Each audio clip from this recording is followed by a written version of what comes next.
Bem-vindo ao programa Hora do Estudo Bíblico, com o doutor e professor Lehmann Strauss. Este estudo é o resultado do tempo pessoal com o Senhor, da experiência de ministério pastoral e das conferências bíblicas do Dr. Lehmann Strauss, que nos instrui e encoraja com o ensino da Palavra de Deus. Agora, com você, Hora do Estudo Bíblico, na apresentação de Aurélio Campos. Muito obrigado por sintonizar o nosso programa Hora de Estudo Bíblico. É sempre muito bom ouvir de você, por isso continue a nos escrever. É uma bênção para nós. Somos gratos a Deus por cada um de vocês e também por suas orações por esse ministério. Antes de continuarmos o nosso estudo em Filipenses, vamos buscar a Deus em oração. Querido Pai, te pedimos, Senhor, por este dia, te agradecemos por esta oportunidade. Que o Teu Espírito nos oriente e nos guie. Pedimos por sabedoria para compreender e transmitir a Tua Palavra. E que muitas pessoas sejam abençoadas neste dia através dela. Te pedimos por edificação espiritual dos membros do corpo de Cristo. Te pedimos pela salvação daqueles que ainda não te conhecem e que estão ouvindo o programa agora. Nós pedimos que Tu nos dês unidade e comunhão no Espírito, que possamos amar os outros e orar por eles e assim lutar juntos na causa de Cristo. Agradecemos por todos que estão ouvindo o programa hoje. Senhor, que este programa, que este estudo seja uma bênção para os nossos ouvintes. Oramos em nome do Senhor Jesus. Amém. Com a sua Bíblia aberta em Filipenses, capítulo 1, vamos ler os versículos 19 e 20. Paulo diz: porque sei que disto me resultará salvação, pela vossa oração e pelo socorro do Espírito de Jesus Cristo, segundo a minha intensa expectação e esperança, de que em nada serei confundido, antes, com toda a confiança, Cristo será, tanto agora como sempre, engrandecido no meu corpo, seja pela vida, seja pela morte. Todo crente verdadeiro é salvo porque tomou uma decisão pessoal de receber o Senhor Jesus Cristo. A salvação é algo pessoal. A fé de uma pessoa não pode salvar a outra pessoa. Se fosse assim, poucos estariam perdidos. Em outras palavras, se os pais crentes pudessem salvar seus filhos ou transmitir a salvação, nenhum de seus filhos se perderia. Nenhuma mãe e nenhum pai quer que seu filho ou filha vá para o inferno para sempre. Assim, se a salvação pudesse ser transferida de pai para filho, todos os filhos seriam salvos. Mas as pessoas não são salvas por atacado, em massa. São salvas individualmente à medida que cada um recebe a Cristo Jesus. Quando um indivíduo se torna um filho de Deus pela fé em Cristo, há certas decisões que ele precisa tomar. E estas são decisões pessoais. Essas decisões podem influenciar os outros, mas nunca podem ser transferidas para outros. O apóstolo Paulo tomou algumas decisões pessoais que mostram a sua perspectiva, coisas pelas quais ele vivia, coisas que ele esperava. Possivelmente nada excede o que Paulo expressa no capítulo 1, versículo 20. Ele disse: segundo a minha intensa expectação e esperança de que em nada serei confundido, antes, com toda a confiança, Cristo será, tanto agora como sempre, engrandecido no meu corpo, seja pela vida, seja pela morte. Deixe-me fazer uma pergunta. Qual é a sua maior expectativa e maior esperança nesta vida? Qual é a sua prioridade? Qual é a sua esperança? Pelo que você vive, o que você espera da vida? Você pode pensar que no caso de Paulo, o principal anseio seria ser libertado da prisão ou talvez receber alívio dos seus sofrimentos. Creio que para muitos de nós seria isso. Se eu estivesse na prisão por uma boa causa sem violar a lei, creio que a minha maior esperança seria sair da prisão. Quando é que eu vou sair desse lugar terrível, cheio de criminosos? Essa provavelmente seria a minha escolha. Mas a expectativa de Paulo era mais sublime. Seus planos estavam sempre relacionados à glorificação do Senhor Jesus Cristo. Sua expectativa e esperança eram o porvir. Enfrentando uma crise que poderia levar à sua execução, esse servo do Senhor estava determinado a em nada ser confundido. Sublinhe isso em sua Bíblia, no versículo 20. Que em nada serei confundido. Paulo tinha a ardente expectativa de que no final, quando estiver em pé diante de Cristo, ele não seria envergonhado por ter falhado como uma testemunha fiel de Jesus. Ao meu ver, essa era uma decisão sábia e a melhor prioridade possível. Quem de nós, em algum ponto, não ficou envergonhado quando o nosso pecado foi descoberto? Adão tentou se esconder porque ele sabia que estava exposto, estava nu. Ele disse em Gênesis 3:10, e temi porque estava nu, e escondi-me. E nós somos como Adão, tememos a vergonha quando descobrirem nosso pecado. Quem quer ser exposto? Quem deseja que seus pecados sejam descobertos? Cerca de 4 anos antes de sua experiência na prisão, Paulo escreveu: porque todos devemos comparecer ante o tribunal de Cristo, para que cada um receba segundo o que tiver feito por meio do corpo, ou bem ou mal. 2 Coríntios 5:10. Observe a palavra comparecer. Significa que todos devemos nos mostrar sem máscara, sem fingimento. Isto era um incentivo para Paulo no seu trabalho. Suas ambições e seus projetos eram motivados pelo fato de que um dia ele estaria diante do Senhor e ele queria ser aceito diante dele. Muitas vezes queremos ser aceitos por nossos amigos, queremos que as pessoas falem bem de nós, até nós, os pregadores, queremos que falem bem do nosso ministério. Paulo, como todo crente, já era aceito em Cristo, mas agora estava vivendo e trabalhando para ser aceito por Cristo. Veja, amigo, os nossos objetivos e as nossas ambições irão determinar o tipo de vida que vivemos. Ninguém que considera seriamente o dia em que iremos comparecer diante do Senhor Jesus Cristo sem máscara, diante do tribunal de Cristo, viverá uma vida que irá se envergonhar mais tarde. 1 João 2,28 diz: e agora, filhinhos, permanecei nele para que quando ele se manifestar, tenhamos confiança e não sejamos confundidos por ele na sua vinda. Suponha que o Senhor venha hoje e nós tenhamos que comparecer diante dele em breve. Há algo em nossa vida que nos envergonharia? Estamos envolvidos em algo desonesto, em falta de amor, em alguma mentira? Existe alguma coisa na minha vida hoje pela qual, se o Senhor viesse hoje, eu ficaria envergonhado? Precisamos permanecer nele para que, quando ele vier, possamos ter a certeza e a segurança de que não seremos envergonhados. Esta é uma exortação para todo filho de Deus, para mim e para você também. Talvez nossas vidas não sejam tão marcantes como a do apóstolo Paulo.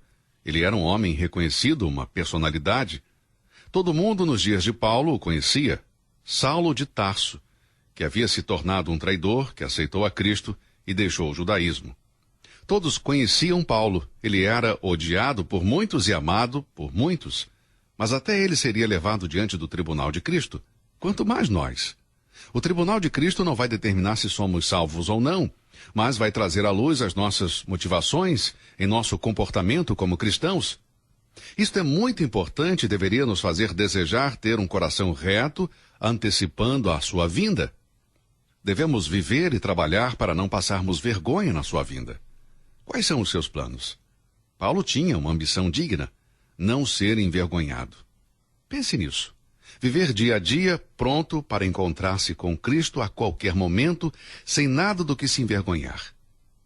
Nosso relacionamento com o cônjuge, com os pais, com os filhos, com o patrão ou empregado. Nosso relacionamento com os vizinhos, com as pessoas com quem fazemos negócios, deve ser de tal forma que não nos envergonharemos no dia em que iremos comparecer diante de Cristo. Ele tirará a nossa máscara. Se há alguma hipocrisia, será colocada diante da luz naquele dia. Que este seja também o nosso desejo, em nada ser envergonhados. Que Deus nos encontre preparados para esse dia, caso ele venha hoje, ou se morrermos hoje e formos à sua presença. Ajude-nos, Senhor, para que não tenhamos algo do que nos envergonhar. No versículo 20 encontramos um outro pensamento importante. Cristo será, tanto agora como sempre, engrandecido no meu corpo, seja pela vida, seja pela morte. Observe, primeiramente, a importância de engrandecer a Cristo. Alguém poderia se perguntar, mas como eu posso acrescentar algo à grandeza de Cristo? Pode uma criatura impotente acrescentar algo ao onipotente Criador? Pode uma contribuição de minha pobreza acrescentar algo à riqueza do Senhor Jesus Cristo? Como posso engrandecer a Cristo? Bem, só posso dizer que podemos engrandecê-lo na esfera deste mundo descrente, onde ele tem sido diminuído aos olhos dos homens. Podemos glorificá-lo na presença daqueles que não veem a sua glória. Nós podemos mostrar a sua graça a quem nunca o viu ou o conheceu. Podemos engrandecer a Cristo Não no sentido de aumentar a sua grandeza, mas no sentido de demonstrar sua grandeza em nossa vida. Há muitas pessoas que não sabem o quão maravilhoso é Jesus. Não sabem como o Senhor é bom, nunca receberam a salvação. Eles não sabem quão maravilhoso é o nosso bendito Senhor. Isso é o que Paulo está dizendo aqui. Desejo que Cristo seja, tanto agora como sempre, engrandecido no meu corpo, seja pela vida, seja pela morte. Vamos encarar o fato de que ocupamos uma pequena parte do universo e que a grandeza de Deus supera a mente humana.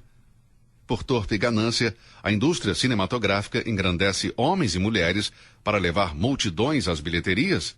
Nos esportes, atletas são engrandecidos, dependendo de quantas pessoas eles atraem.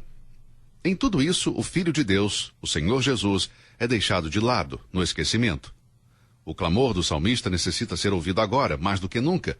Engrandecei ao Senhor comigo. Salmo 34:3. Vivemos em um mundo em que os pecadores são engrandecidos e exaltados, até glorificados. Estrelas de cinema, vencedores de Oscars, cantores, campeões no esporte, seja qual for a área, chamam a atenção do mundo. São engrandecidos, enquanto que o Senhor Jesus Cristo, o Filho de Deus, é rebaixado. Paulo quer ser diferente, por isso ele diz: Cristo será tanto agora como sempre engrandecido no meu corpo, seja pela vida, seja pela morte. Você se lembra das palavras de Maria em Lucas, capítulo 1, versículo 43? Minha alma glorifica o Senhor. O que foi que João Batista reconheceu? Importa que Cristo cresça e que eu diminua. João 3,30. João Batista estava simplesmente dizendo: Jesus deve ser mais e eu menos. Você percebe a importância de engrandecermos a Cristo? Eu seria feliz em saber que você está sendo usado para engrandecer a Cristo. Paulo disse que Cristo seja engrandecido no meu corpo. Observe que Paulo não está engrandecendo o seu corpo, mas Cristo em seu corpo. Uma semana antes de preparar esta mensagem, eu vi uma coluna no jornal anunciando a chegada de uma certa atriz. Tinha como título: O corpo vem à nossa cidade. É impressionante ver em todos os lugares como o corpo humano é glorificado. Agora, não é pecado apreciar e expressar adequadamente a beleza natural que Deus deu, mas devemos ser cuidadosos. Alguém disse certa vez que a vida não visível e o amor precisam de uma tela sobre a qual se refletirá a imagem de Deus. Essa tela é o nosso corpo. O Senhor Jesus Cristo precisou de um corpo para realizar suas promessas. Hebreus 10:5 diz: Mas corpo me preparaste. Se o Espírito fosse suficiente para trazer a salvação ao homem, Cristo não teria vindo para a terra.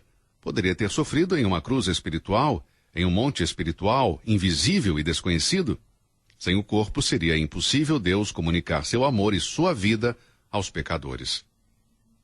Seu corpo deu-lhe a capacidade de viver entre nós, sofrer e morrer como um homem pelos pecadores. Novamente, em Hebreus 10:5 lemos: Por isso, entrando no mundo, diz: Sacrifício e oferta não quiseste, mas corpo me preparaste. Não está mais aqui, mas retornou para o céu. Em João 14:8 e 9 lemos: Disse-lhe Filipe: Senhor, mostra-nos o Pai, o que nos basta. Disse-lhe Jesus: Estou há tanto tempo convosco e não me tendes conhecido, Filipe? Quem me vê a mim, vê o Pai. E como dizes tu, mostra-nos o Pai? Parte do processo de redenção de Deus era preparar corpos nos quais Cristo pudesse ser engrandecido. Irmãos e irmãs em Cristo, nossos corpos cumprem este propósito. 1 Coríntios 6, versículos 19 e 20 diz: Ou não sabeis que o vosso corpo é o templo do Espírito Santo, que habita em vós, proveniente de Deus, e que não sois de vós mesmos? Porque fostes comprados por bom preço. Glorificai, pois, a Deus no vosso corpo e no vosso espírito, os quais pertencem a Deus. Esta era a declaração de Paulo quanto ao corpo de Cristo e seu desejo para o seu próprio corpo.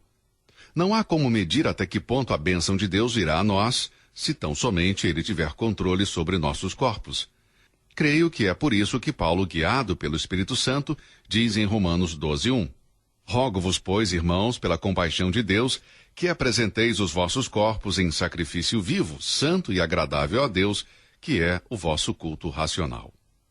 Deus quer que o nosso corpo pertença a Ele. Ele tem todo o direito sobre nossos corpos.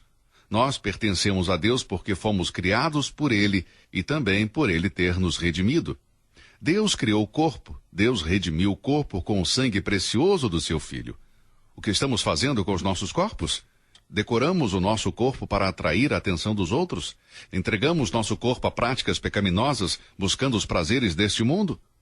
Nossos corpos devem estar limpos, asseados, devemos nos vestir bem. Podemos ser atraentes, sim, mas não provocantes. Devemos ser puros em todos os sentidos. Mas lembre-se de algo, amigo, que o corpo pertence a Deus. Não devemos glorificar o corpo, devemos glorificar a Cristo em nosso corpo, através do uso que fazemos dele. Certa vez, 4 jovens dedicaram seus corpos a Deus para engrandecê-lo e se recusaram a comer e beber coisas que o mundo lhes oferecia. Eu estou falando de Daniel e seus 3 amigos, em Daniel capítulo 1. O rei da Babilônia condenou 3 deles e os colocou na fornalha. Já Daniel foi jogado na cova dos leões, mas Deus protegeu os corpos destes homens. E por quê? Porque eles eram propriedades de Deus, e esses corpos haviam sido entregues a Deus. Deus estava se manifestando através deles. Lemos em Daniel 3, versículo 28. Falou Nabucodonosor, dizendo: Bendito seja o Deus de Sadraque, Mesaque e Abednego, que enviou o seu anjo e livrou os seus servos, que confiaram nele, pois violaram a palavra do rei, preferindo entregar os seus corpos para que não servissem nem adorassem algum outro Deus, senão o seu Deus.